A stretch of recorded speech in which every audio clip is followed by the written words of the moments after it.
Hello guys, welcome back to my channel. मैं शिल्पा कुमारी आज आपके लिए बहुत ही बेसिक टॉपिक लेकर के आई हूँ।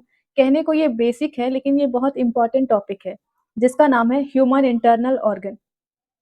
ह्यूमन बॉडी के अंदर कई सारे ऑर्गन्स होते हैं जो मिलकर बॉडी को जिंदा और हेल्दी रखते हैं। इन ऑर्गन्स को हम इंटरनल ऑर्गन कहते हैं क्योंकि ये बॉडी के अंदर होते हैं और डायरेक्टली दिखाई नहीं देते हैं। ये सारे ऑर्गन्स मिलकर 5 मेन लाइफ प्रोसेस को चलाते हैं जिसमें से न्यूट्रिशन, रेस्पिरेशन, एक्सक्रीशन, ट्रांसपोर्टेशन और कंट्रोल एंड कोऑर्डिनेशन होते हैं। अब हम एक एक करके ये सारे ऑर्गन्स को डिटेल में समझेंगे, जिसमें से हमारा पहला ऑर्गन्स होगा ब्रेन। देखिए, ब्रेन जो होता है वो बॉडी का मास्टर ऑर्गन होता है। ये नर्वस सिस्टम के मेन पार्ट्स होते हैं। ब्रेन से हम सोचते हैं, याद रखते हैं, कोई डिसीजन को लेते हैं और बॉडी मूवमेंट्स को कंट्रोल करते हैं, जैसे चलना, लिखना, हाथ उठाना। ये सब ब्रेन के सिग्नल से होता है। अब हमारा ब्रेन जो होता है वो दो तरह के एक्शंस करता है। एक को वॉलेंट्री एक्शन कहते हैं और दूसरे को इनवॉलेंट्री एक्शन कहते हैं।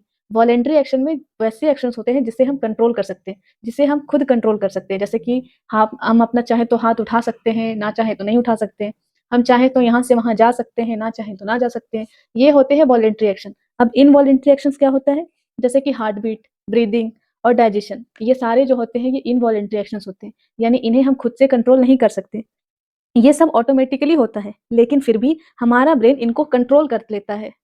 जैसे मोबाइल फोन बिना प्रोसेसर के काम नहीं कर सकता, ठीक वैसे ही हमारा जो बॉडी है वो ब्रेन के बिना काम नहीं करता।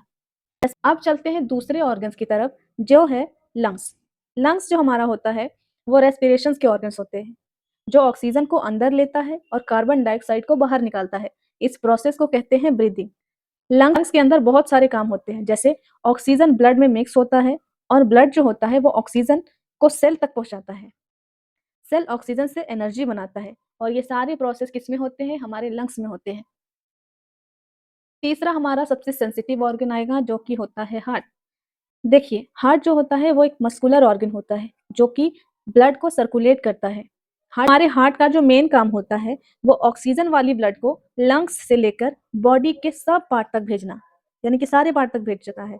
उसके बाद कार्बन डाइऑक्साइड वाली जो ब्लड होती है वो वापस लंग तक भेजती है। देखिए, हमारे हार्ट में डबल सर्कुलेशन होता है। ऑक्सीजन वाली जो ब्लड होती है वो लंग्स से लेकर बॉडी के सारे पार्ट्स तक भेजती है और कार्बन डाइऑक्साइड वाली जो ब्लड होती है वो वापस लंग्स तक आती है और इस प्रोसेस को डबल सर्कुलेशन कहते हैं। हमारा जो हार्ट होता है वो फिस्ट, यानी कि एक मुट्ठी के बराबर होता है। हमारे हार्ट्स के अंदर बहुत सारे इमोशंस होते हैं। पूरी बॉडी तक हमारा जो ऑक्सीजन, न्यूट्रिशंस, हार्मोन होता है वो पहुंचता है। अगर हार्ट पंप कर नहीं करेगा तो हम जिंदा नहीं रहेंगे, हमारी बॉडी काम करना बंद कर देगी। ठीक है, इसीलिए हार्ट सबसे इम्पोर्टेंट ऑर्गन है, इसको थोड़ा केयर करें।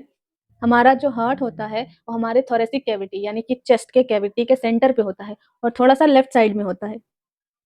अब आते हैं हम अपने सबसे लार्जेस्ट इंटरनल ऑर्गन में, जिसे लिवर कहते हैं। लिवर का इंपॉर्टेंट काम होता है फूड को एनर्जी में कन्वर्ट करना। और लिवर में एक जूस बनता है जिसे कहते हैं बाइल जूस। ये बाइल जूस जो होता है वो हमारे फैट, यानी कि हमारे बॉडी में जो फैट्स होते हैं उनको डाइजेस्ट करता है, एक्स्ट्रा ग्लूकोज को ग्लाइकोजन में स्टोर करता है। और लिवर को बॉडी का केमिकल फैक्ट्री भी कहा जाता है। अब समझेंगे हम अपने स्टमक के बारे में। हमारा जो स्टमक होता है वो अल्फाबेट जे लेटर जो होता है ना, उसके शेप का होता है और ये फूड को थोड़े देर के लिए अपने में स्टोर करता है। हमारा जो खाना होता है वो कम समय के लिए फूड स्टमक में स्टोर रहता है, डाइजेस्टिव जूस रिलीज करता है और फूड को सेमी लिक्विड पेस्ट में बदलता है। हमारे स्टमक में एक एसिड होता है जिसको हाइड्रोक्लोरिक एसिड कहते हैं। ये एसिड हमारे अंदर फूड के अंदर जो बैक्टीरिया होती है उसको मारता है और खाने को छोटे छोटे टुकड़ों में, छोटे छोटे मॉलिक्यूल्स में तोड़ देता है। पेनक्रियाज के बारे में समझेंगे। देखिए, पेनक्रियाज जो होती है वो एक जूस रिलीज करती है जिसको कहते हैं पेनक्रियाटिक जूस। मेनली इसका काम जो होता है वो इंसुलिन को रिलीज करना होता है। ठीक है, पेनक्रियाज को ग्लैंड कहेंगे और वो ग्लैंड होता है एंडोक्राइन ग्लैंड। ठीक है, इसके बारे में, इसके दो मेन फंक्शंस होते हैं। ठीक है, पहला होता है इंसुलिन हार्मोन बनाना और दूसरा होता है डाइजेस्टिव एंजाइम रिलीज करना। इंसुलिन जो होता है वो शुगर लेवल को कंट्रोल करता है। इंसुलिन की कमी से ही डायबिटीज होती है इंसानों के अंदर। अब आते हैं हम अपने किडनी की तरफ। हमारा जो किडनी होता है वो बीन शेप का होता है, यानी कि राजमा का जो राजमा हम खाते हैं उसी के स्ट्रक्चर का हमारा किडनी दिखता है। ठीक है, किडनी का काम होता है ब्लड को फिल्टर करना, वेस्ट सब्सटेंस निकालना और यूरिन बनाना। वाटर और सॉल्ट बैलेंस मेंटेन करता है। अगर किडनी काम ना करे तो पॉइजन बॉडी में जमा हो जाता है। हमारा जो किडनी होता है वो हमारे ब्लड को फ़िल्टर करता है, वाटर को फ़िल्टर करता है, जिससे हमारा यूरिन का फ़ॉर्मेशन होता है। आप समझेंगे स्मॉल इंटेस्टाइन के बारे में। देखिए, कहने को ये स्मॉल है, लेकिन इसकी जो लेंथ होती है वो 2 से 3 सेंटीमीटर होती है। हम जो खाना खाते हैं, वो सारा खाना हमारे स्मॉल इंटेस्टाइन में ही फुल्ली डाइजेस्ट होता है। यानी कि डाइजेशन का जो लास्ट स्टेज होता है, वो हमारे स्मॉल इंटेस्टाइन में होता है। स्मॉल इंटेस्टाइन के वॉल पर फिंगर लाइक स्ट्रक्चर होती है, जिसे कहते हैं विलाई। ये न्यूट्रिशन को ब्लड में एब्ज़ॉर्ब करता है। अब समझेंगे लार्ज इंटेस्टाइन के बारे में। लार्ज इंटेस्टाइन का काम होता है डाइजेशन नहीं, बल्कि वाटर को एब्ज़ॉर्ब करना। एक्स्ट्रा वाटर एब्ज़ॉर्ब करता है और अनडाइजेस्टेड फूड को सॉलिड बनाता है, जिससे फीकल यानी कि जो वेस्ट मटेरियल हमारा होता है, वो बनता है, ठीक है, लार्ज इंटेस्टाइन में।